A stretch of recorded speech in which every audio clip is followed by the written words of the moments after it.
everyone, it's Mr. T back again. Thanks for tuning in. I'm here in sunny Dominican Republic and I wanted to make a documentary about some of the most fascinating, extreme, weird, strange, interesting people that I meet down here, because it's one of those countries where people are either running from something or to something, or a bit of both. So the first person we're going to meet, who comes down here quite frequently, he loves the ocean. They call him tiburon, which is shark in Spanish. Shark man. Let's have a look.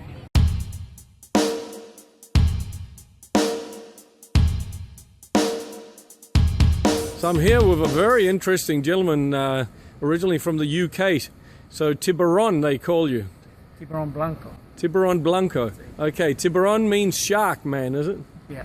Or shark? Oh, sharks. Yeah. The great white shark, they know me. I was nicknamed here 22 years ago. Actually in the waterfront by the head chef there, because I swam from here to Long Beach at night time, which is 5k. He said I was going to get eaten by sharks. When I came back at 2 o'clock in the morning, he was surprised I wasn't eaten by a shark, so he called me Tiburon. 20 years later, everybody knows me as Tiburon. And I was nicknamed right here at this very spot. Very good. So tell us about how often do you go swimming and how far do you swim? I go swimming less often now because the wife is scared, but maybe twice a week I swim from Sosua to Puerto Plata Airport, and from Puerto Plata Airport to Playa Alicia, from Playa Alicia to Sosua, which is probably 7-8k twice a week. And is the current against you or with you, or it depends on which direction you're swimming? Yeah, I don't register the current. This is a bay. There is no difference for me, current or no current. Because this is a bay, there's no real danger here because of currents. Do you have snorkel and mask on? 50% of the time, depending if I'm going to enjoy my swim, that's to look for exciting things when I'm on the swim, or just going for a power swim. If I go for just a power swim, no snorkel, no mask. And here's Sosua's biggest shark, Tiburon. So where have you been now? Halfway to Puerto Plata, and you just come back from there. Yeah. It's only a 3-hour swim. But if I'm going as a recreational swim, maybe I'll take Mr. T with me one day. Then we take the snorkel and mask so we can see all the interesting things like the tiburon. Well, Mr. T might run out of breath and die during the swim. I suspect I'd save him, but Okay. it would be tedious. Tell me about some of the most dangerous encounters you've had out there. You've met some of the sharks, like tiger sharks. Only once. So I was maybe 4k from Playa Alicia, 4k in the middle here, and one time I've seen one tiger shark. He passed me by at about 10 meters deep. I stopped, tranquilo, for a few minutes, hoping he didn't see me, so he just passed on by. I think he did see me, but he wasn't interested. But it was a moment of clarity. Well, maybe you were too big a mouthful for him. I think so. But he was 5 meters long. You know, he was a big tiger shark. So if any of the viewers come down here and they want to go for a power swim with you or just a recreational swim, do you mind if they contact you? Absolutely, they can contact me. I'll take them to the reefs. There's a couple of reefs we can go to together, or we can do any number of the swims across from Playa Alicia just to the airport and get someone to bring us back, but happily. So my email address, if they want to contact me, it's leonwinter51@hotmail.com. Excellent. We can go just to the reef. You're always safe with me. I was a rescue swimmer for many years, so you'll always be safe with me. Okay. Thank you so much for being on video, and My pleasure. hey, you have the email address, so if you want to contact Tiburon, he's your man. For the big swim. See ya.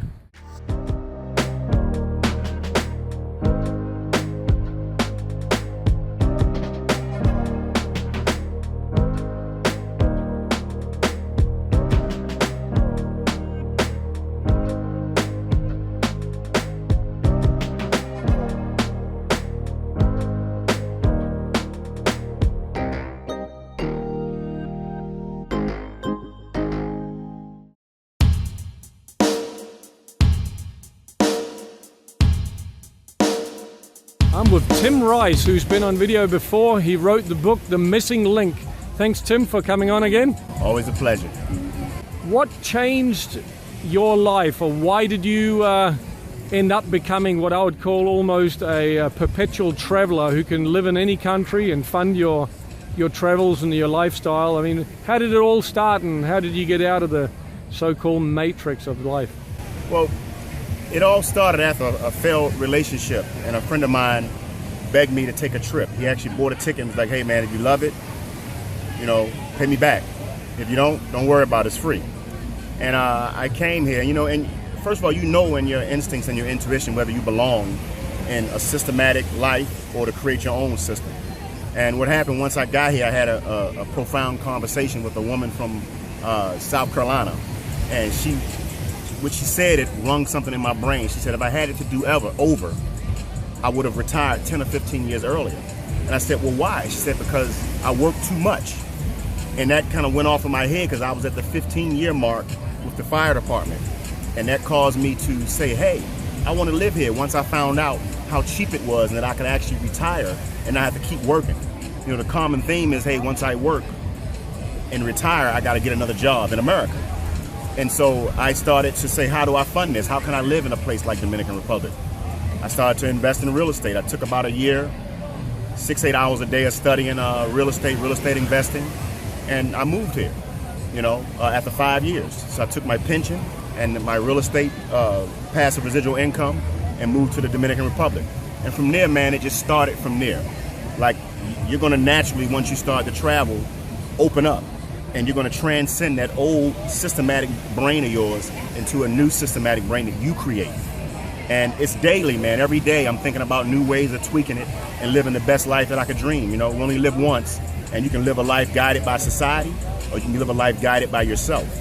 And so, you know, every day, man, I just work on it. You know, it's like society works on you every day to make you conform to their system. So you have to work on yourself every day to make you conform to your system. And you've actually ended up in Philippines as well, and yeah, you know, around. I had this thing, man, where I just really enjoy taking the money, you know, that I make in America and going somewhere else, and the same amount of money could make you a millionaire in another country. And I just love going to other countries and learning culture and just how people live and understanding why people react and behave the way they do, you know? So in terms of the feeling you have when you're in these places, is there less rules, less regulations, restrictions? Yeah, everything is just different, you know?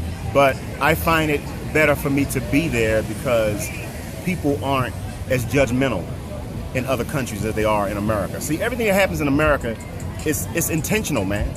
And Americans are privileged and they don't know it. And they squander it. And that's why everybody comes to America and they flourish. And Americans just whine and complain and, you know, about nothing. You know, they can really live a great life and they just choose to be systematically controlled by the mass, you know, by the elites, you know. Well, thank you very much, Tim. You're certainly living a different life. And any final words of advice to somebody who's been triggered by what you were saying there? Yeah. How to start? Yeah. Everything that you could do in life starts with your desire.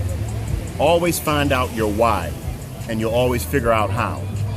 That's the situation you have going on in your life. You don't have a strong enough why to build your desire. Once you desire it and you want it, and you shift your life from things to experiences and people, your life will change. And bring that into your life. Remember, experiences and people is the real way to live life, not things. That's your true success. That's your true love. That's your true meaning. Fantastic words. Thank you, Tim, and continue. Happy travels. Always a pleasure, man. I love to help people, you know. That's what I'm here for. Thanks, Tim. Bye-bye.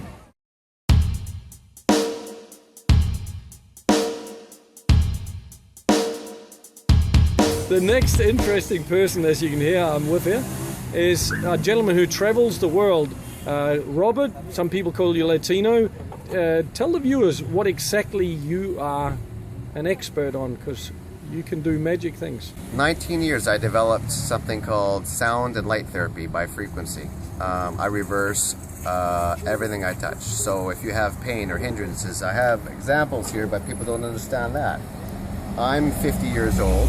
I'm pure. I have full blood flow from the brain to my toe. I'm very strong, very fast, very, very intelligent, because what happens is the average human being has average 10% usage of the brain. When you're boosted or massaged by me 44 times like myself, I can look at things and solve things, but it's not the craziness about that. What else would you like to know? I mean, you just witnessed a video that last year when I was in Fiji and I talked to Balarama, he's a prime minister, and Rambuka. He wished me to stay longer because I was in the worst place you could possibly be as a gringo, white person, whatever, tattoo person. And they said they're gonna cut his leg off. He just happened to be at the right place at the right time, as you are. Yeah, and so I made him walk. The video I just witnessed there was, you got a guy who the doctors wanted to cut the leg off. Yes. And with your machines and your treatment, you managed to get him not only off the crutches within 3 minutes. It's a long time, you know, but I took the infection out versus putting it back into the bloodstream. I created something called Caribbean Blue, and my number, so on and so forth. It reverses acne for forever. I mean, if you use it for 7 days on your tummy, for example, it does firming, but this is pure. So one droplet is what I used on his face. One little droplet, and you know, it works really well. Another example, herpes simplex 1 or 2, you can put it on the areas, it'll freeze, and then it'll kill the bacteria, and then it won't come back. Is it proven? Yes, I have before and after photos. My work's been proven for 19 years. People call me the real healer on Instagram. They call me a bit crazy. The pharmaceutical companies argue with me. Donald Trump, hello, if you're watching this. Remember me? Latino. You know, David Kovacs, how are you, brother? The next Warren Buffett, right? He came in the back door and I fixed his neck in 4 seconds, but he was in a 3-piece suit pretending that he was nobody, and he was going like a glitch, right? I'm not insulting you, David. I'm just being truthful. It was witnessed by 3 other people in the room at 2 a.m. in the morning when he came in the door. 4 seconds later, I went with light and I checked your frequency, did light, and then for some reason it never came back.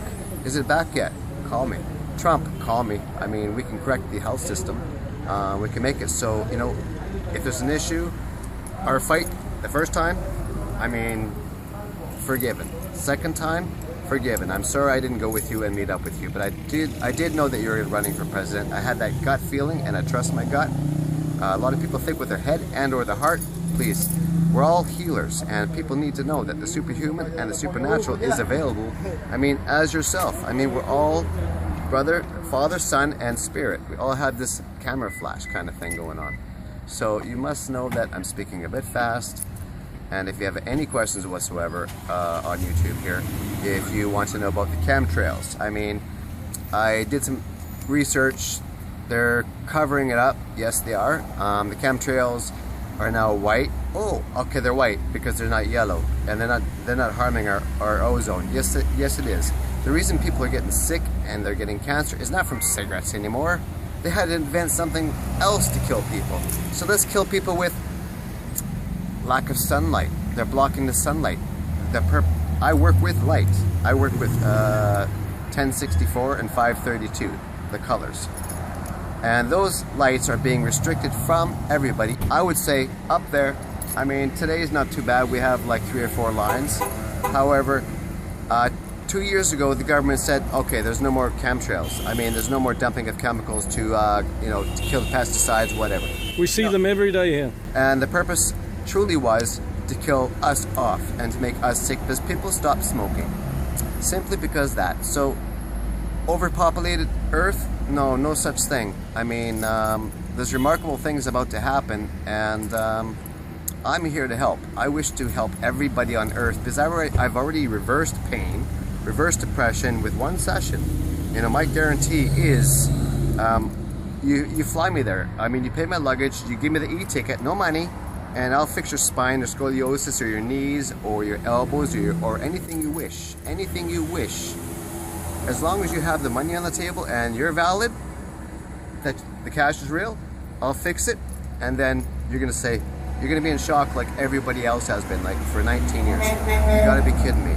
Cancer, I can implode it, take it out of the system versus putting it in the system. If you have cancer, prostate, breast cancer, and if I can touch it, I can reverse it. There you go, guys. I told you I was going to interview some interesting people, and you are definitely a very interesting person. And if you want to get hold of Robert, one more time, where do they look online? I have 2 numbers. You can go to Trinity Laser, one word, Trinity Laser #1 at gmail.com, or you can do 1-587-500-2382 on WhatsApp. Thank you, Robert. You're welcome. Happy travels, and contact Robert. Yeah, I'm in Dominican, but like I said, you just contact me. I fly anywhere, 24/7, anytime, any place, anywhere. There you go, guys. On Earth. Cheers. Thank you so much. Love you. Cheers. Thank you. Thank you. Folks, in case you haven't, click the subscribe button and make sure you tick the notification bell to make sure you get all my new releases. Now let's get back to the video.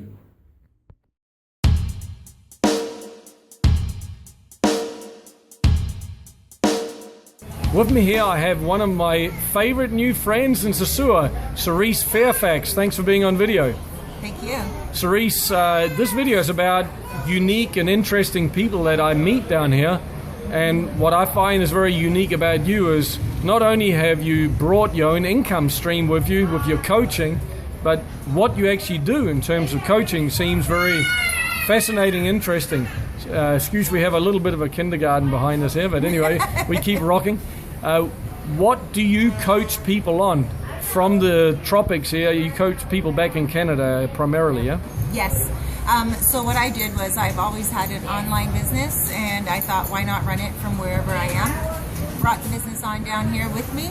And so what I am is a soul coach and a writer. And there are life coaches out there, and those are people who tell you how to live your life. And they give you benchmarks that you have to kind of adjust your life towards. And I don't do that. I don't tell you what to do. I just help you go along as you make the plans. So I'm more like a sounding board, if you will, professional friend. And when we dig into some of the kind of things that you would share with your clients, if they feel a little bit lost in that, what's your foundational beliefs that you kind of share with your clients? I have a few of them. Because you seem fairly spiritual to me. Very, very spiritual. You know, I always tell people, you know, faith before fear. Just go 10 steps ahead. Don't worry about the second step, the third step, the fourth step. Just keep it moving and try not to worry about life. What I like to teach people is to be strong. Stand up for yourself. Encourage yourself. Find inspiration from even a flower. Find inspiration from even a tree. Read a lot. Also watch a lot of videos and just enjoy your life. That's the main thing. A lot of us are always worried about work. We're worried about money. We're worried about certain things. But once you find an interest in your life that can help you out, it will work. I always say to people, what did you want to be when you were a child? What was it that you always thought you would be? Of course, some people are like, oh, I wanted to be a veterinarian. And it's like, too late to go to school now. Well, maybe you can get yourself a little hobby farm. You know, keep yourself busy. There's always something in life that you can do. Very good. To make yourself better. Well, just on the topic of challenges in life, I remember the proverb by Clint Eastwood, whenever you are challenged, adjust, improvise and overcome. Adjust. Improvise and overcome. And I think that's... Those are really good. I think I mentioned one in a previous video as well, a proverb I like, which is, ships are safe in harbour, but that's not what ships are built for. Absolutely and not. I see you like a ship that's just ventured out on the ocean and you're just exploring. Thank you. And I mean, you're doing some fascinating things down here. And if you want to learn more from Cerise, she's got a channel. Do you want to give yourself a shout out? Yep, absolutely. Cerise Fairfax, check me out. Cerise, F as in Frank, AIRFAX. And, you know, just talking about the whole ship, sometimes we need someone to take that anchor out of the water. And a lot of us are ships in harbor, and we're afraid to venture out into the big waters, going down the canal, we don't know where to go. But I would like to give you a shout out and say thank you for helping me down that canal, away from Canada, right here to paradise. Paradise is not perfect. There's no perfection on earth. But the closer you get to something you love, the closer you get to what perfection could be in your life. So I like to say shout out to Mr. T. Thank you very much. Oh my gosh. A lot of people, they get stuck in the twin pillars of learnt helplessness and then old habits. Yes. And when they realize that, you know, life is not a test rehearsal for the next one, we are supposed to live this one to the fullest. Yes. And adventuring out like you've done it's courage. And final proverb, because I love my proverbs, courage is to move forward in the face of adversity and uncertainty. So if there's a lot of uncertainty in your life and you have the courage, like you did, to move forward anyway, Yep. that's what's going to give you fulfillment and a much, much, much more interesting life. Absolutely. There's that old saying where, you know, how are you going to know what you regret if you don't really go for something? A lot of people are like, oh, I have a regret because I didn't go for this or go for that. I'd rather go for something and then regret it and be like, oh, Exactly. I shouldn't have did that. But at least I know that I shouldn't have done that, right? And this is it. Cerise, thank you so much for being on video, and you can probably agree with me already. Cerise is very unique, and all the very best with your adventures down here. Thank you. Take care. You as well. And Cerise, she's... Oh, that's wonderful. She gets a kiss from... What's her name then? Auntie Gracia. Auntie Gracia. Potatoes, is it? Yeah. Ah, good on her. Potatoes, we gave her cucumbers earlier, and I videoed her. Here we go. People were going by saying, be careful of your fingers. But look, she's so gentle. Oh, yeah. Come here, honey. Up. Come here. Come here.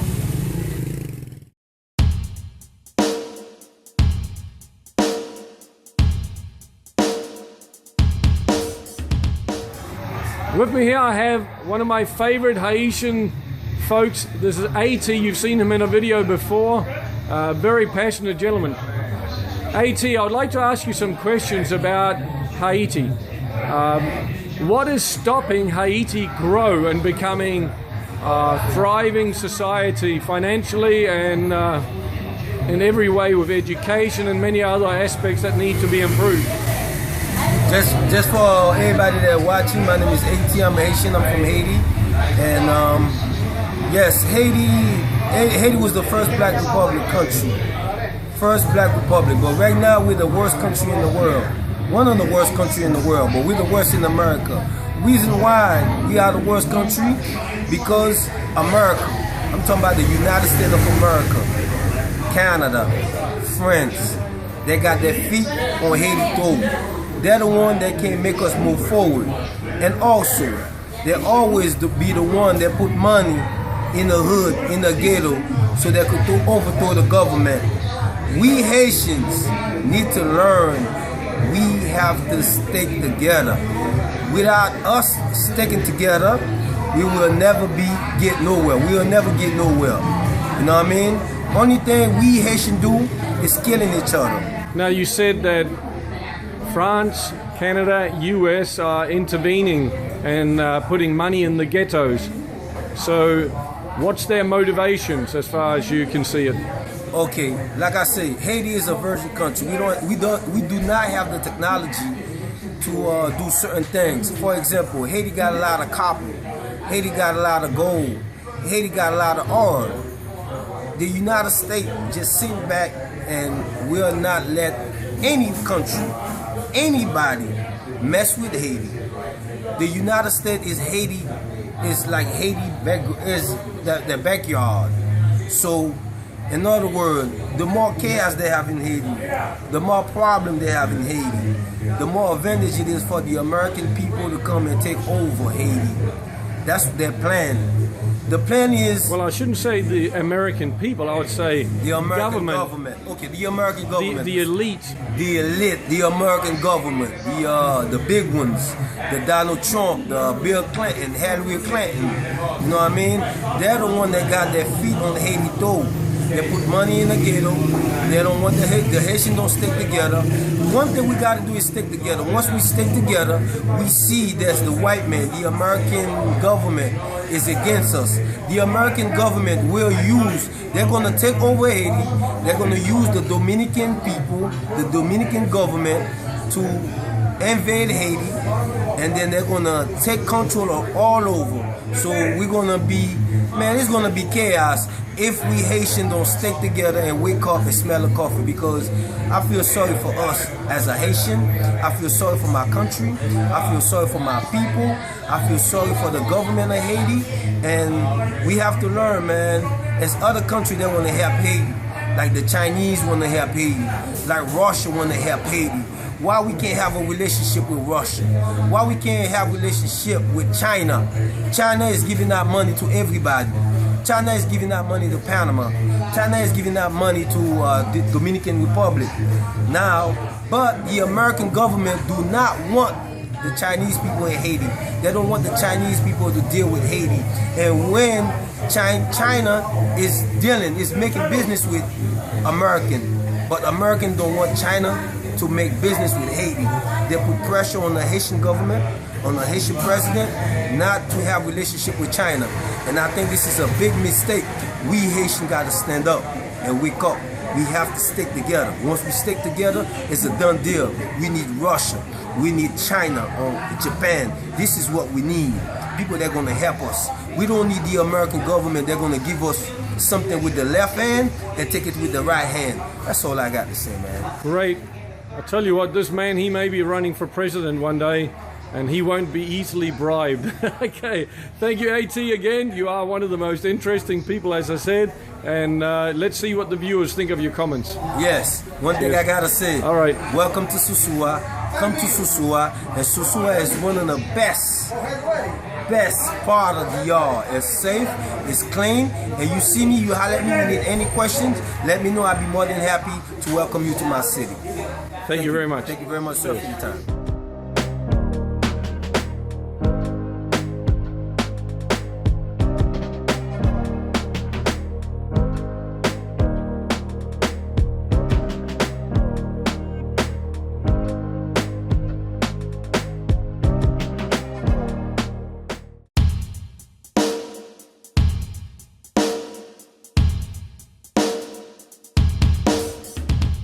With me here again, I'm very pleased to have Mark, who's been in a couple of videos before. Thanks again, Mark, for appearing on camera. Oh, thank you, of course.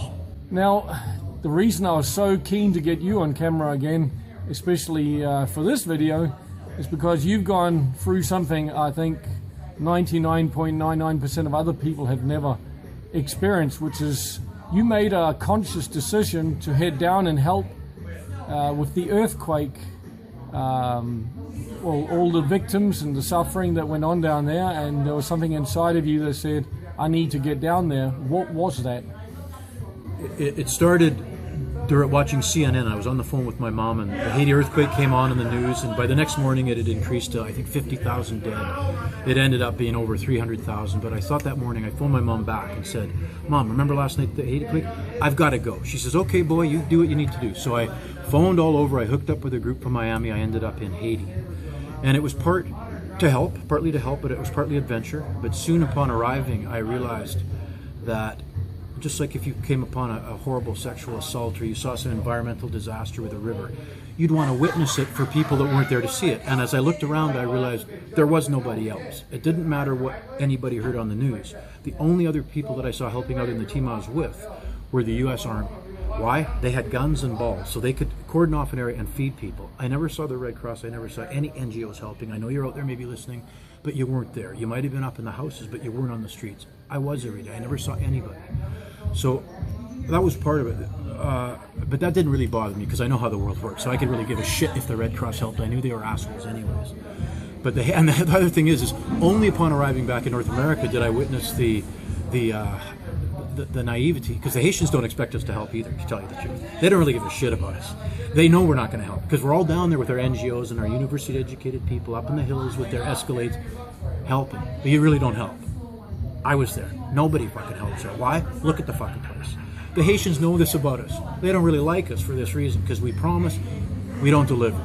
We speak with forked tongue. That's what I know. I married so they've a been Haitian. let down enough times to know that don't expect anything. Don't expect anything from blah. So what did you actually get to see straight after the earthquake that was kind of a real Every day nightmare was, to you, shock? every day was shocking to the point where I had to rearrange my psyche in order to keep doing what I was doing, because I was there to help. I wasn't going to quit. I wanted to help. There was almost a divine protection too. I felt energized in a way I'd never had before. So the process of rearranging myself was quite easy. I got used to the smell of death. Not just like one person dead in an apartment, but hundreds of thousands of people dead in a hot tropical city, baking. You got to know the nuances. I actually made friends with the smell of death. It sounds sick, but I actually did after about a week. I had to. I got used to seeing death. I got used to seeing injury. The injured were the ones that upset me the most, and the survivors upset me because of their courage. The dead, they're dead. I learned to befriend death. It almost sat beside me. I thought, fuck, I'm hearing death. It's like going to a rock concert. You got to be friendly with the music or you won't like it. But I had to become friends with death. It sounds ridiculous, but it's true. So how did people survive and eat? Because you told me another day, it sounded like a gruesome story in a hospital where you saw they were carving people. Well, that was something on Vimeo. Anybody can look it up. Go to Vimeo and look up Butcher of Men and track down a couple of pages, and you'll see in the Port-au-Prince morgue someone filleting a body. During the quake, obviously, probably took take out to the barbecues to feed. I don't know. Look at the video yourself. But that's something I saw on video. The things I saw in Port-au-Prince, I was in hospitals. I was in the major hospital, the general hospital. I was in the tent hospitals, and the suffering. I've never witnessed suffering like that before, but the people, their courage. They're very strong people. I learned to love the Haitian people. They're as tough as people come. That's one of the reasons I enjoyed going back, because I wanted some of that innate, oppressed toughness that you're not going to get living in Vancouver, where the biggest concern is if it's going to snow on near Christmas. So it was it rearranged me. I'll tell you one thing I saw. We were walking to an orphanage, and just before we got to the orphanage, there was this looked like a festival tent. You'd see it at a music festival. It's plastic. And I popped my head in, and there was like rows of, wouldn't even call them cots, with kids with their arms and legs cut off, sort of with bandage stuck up like you'd see in some war movie. And a couple of them glanced my way, but you could see there was no adults around. There was nothing there. They were just stuck in there. I don't know what they were doing. It's like, shut the door and keep walking. Now, anyone can judge me for that, but I didn't see any of you there helping. So you do what you have to do. I couldn't help. I looked, and then we went to the orphanage. I saw kids that were 3 years old that looked like they were 6 months old. They'd never eaten. But I regained my faith in humanity. Not that I'd ever lost it. I always trusted humans. I had good parents, and but I regained my faith in humanity because I saw the goodness of people that helped. I've met heroic figures, not just in novels. A girl from Switzerland asked the bosses of the team we were with, could she go out in the streets and find orphans? They said sure. She went out, collected 150 orphans, walked over to a mansion, rented it from the Haitian guy, and lived there for 2 years. At the end, she looked like a Biafran. She was so skinny. Now she's a successful realtor in Italy. But when I saw her again after, I cried. I'm thinking, you're my hero. How do you do this? And in my normal life in Vancouver, people would disagree, because people say that being a mother or being a guy going to work is heroic. But truly, it's not. Heroic is something. There's a reason it's called heroic. And I saw heroes in Haiti, and Haiti was a beautiful experience to me. It was a beautiful experience because of particularly the survivors, the Haitians, the strength they had. You would have thought they won the lottery. The look in their eyes as they went by, hello blanc, hello, bright eye, bright teeth. I'm thinking, everyone's dead. There's no food. There was no food, no electricity. Everything was crushed. There was no running water, no sewage. There was no food. There was no help that I could see. And I was downtown every day, right in the heart of it. It was beyond jungle medicine. It was beyond civil war. It was brutal. But the Haitians survived it, and most of all, that's what I give thanks for going down there, is to seeing that resilience. Because where I come from, you can lose faith. I see it all the time. People committing suicides. There's drug use. There's all these bad things that happen in the civilized world. They do it too in Haiti. But there you saw, it was like watching a rose come up out of the dirt. It was like Genesis is what it was like, because my society's established like a fucking old seniors home, for fuck's sake. It's a motel basically. Haiti is constantly like the phoenix coming from the ashes, and to witness that, to me, was a blessing. So, Mark, thank you very much. Sorry for not looking in the camera, folks, but I get excited and look over here, so he might edit it. Powerful words.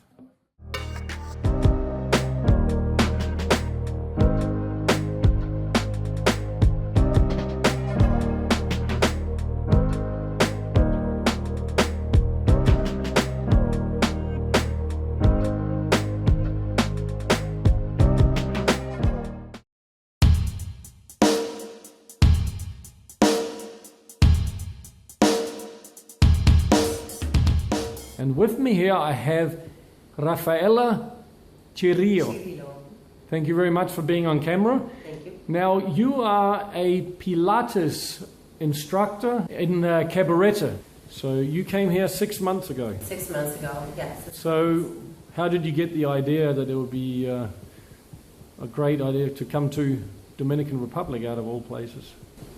Well, first of all, I was working in my country, in Belgium, as a Pilates instructor. I had my equipped studio, and I was just realizing that the Dominican Republic is such a nice island for many kind of reasons. And I was thinking that, my God, I had this wish as a young kid that I wanted to live on an island, and my profession, I could do this all over the world. So I decided to turn my life 180 degrees and to start a Pilates studio here in the Dominican Republic, in Cabarete. Very brave. Well, so single lady, traveled down here, Yeah. became self-employed, Yeah. straight out the gate. Yes. And how's it going for you? Fantastic. Yeah. It has been a struggle in the beginning because when I moved here, first of all, it's Spanish. I had to learn my Spanish. I'm still learning on this. And then we have a different culture, we have a different weather because in Belgium it's really cold, but especially because you're far away from the people you love, the friends, the family, everybody. So it has been a struggle to find your place, especially for me, because I have been working the last 10 years in my natural habit, which is Pilates and dance in Belgium. And here I had to start from zero, so it's like a little bit of struggle. And now I think I have found my spot here and I'm working on it. And you're even thinking of expanding to Yes, I am. not only here in Cabarete, but Sosua as well. Sosua, Santiago, Punta Cana, who knows? Wow, Yeah. fantastic. Yeah. So that's quite the success story and inspiration for other people who may want to rip up their roots and come down here. Any advice you would give to anybody who are considering maybe moving to the Caribbean? Just do it. If you have something in your mind, just do it and don't doubt too much and just take the step and just do it. That's what I did. Yeah. By the inch, it's a cinch. By the yard, it's too hard. So if they just take one day at a time, all the doors will open along Yeah, the way. they will open, but you just have to take the step. And there's always this fear like, oh, what if? But you have to do it. So you don't have to ask yourself the question in 10 years, what if? Exactly. I love my proverbs. One I like is, the future belongs to the risk takers. Exactly. And you're definitely a risk taker. Thank you so much for being on video. Thank you. And all the best with your life and your business here. Thank you so much. Take care. Bye.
So I'm actually standing here in the rain on the very far end of Cabarete Beach with a gentleman called Marco. Yeah. And you run a YouTube channel as well. Yes, the name of the YouTube channel is Marco's Local Ventures, and it's about traveling and giving travel advice to countries to South America.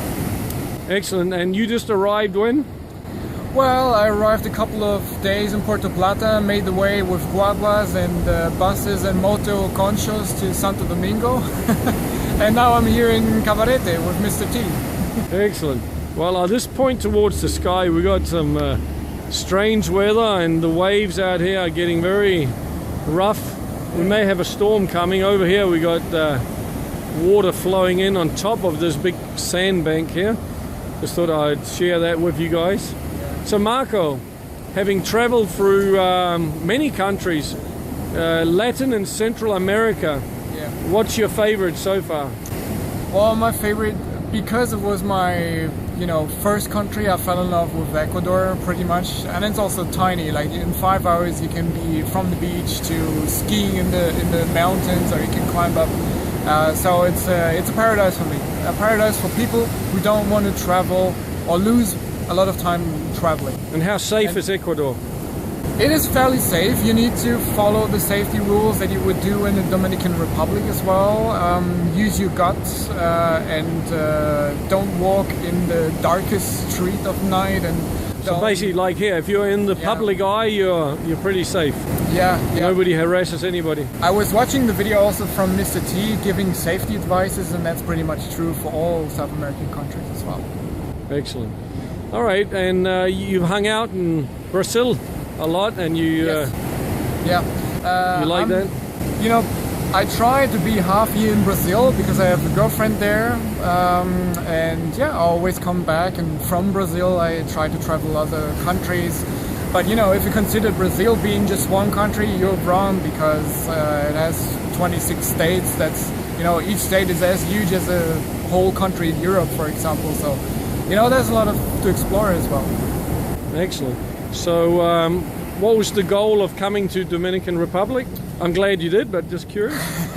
The goal was to have some local experiences, to learn more about the Dominican in a lot of aspects, like social aspect, education, economies, how people like Mr. T do their living, and I was meeting friends here. Excellent. All right, we're going to get really wet now. It's starting to pick up. But thank you very much for this, and I wish you all the best for your travels. Yeah, thank you very much. Take care, Marco.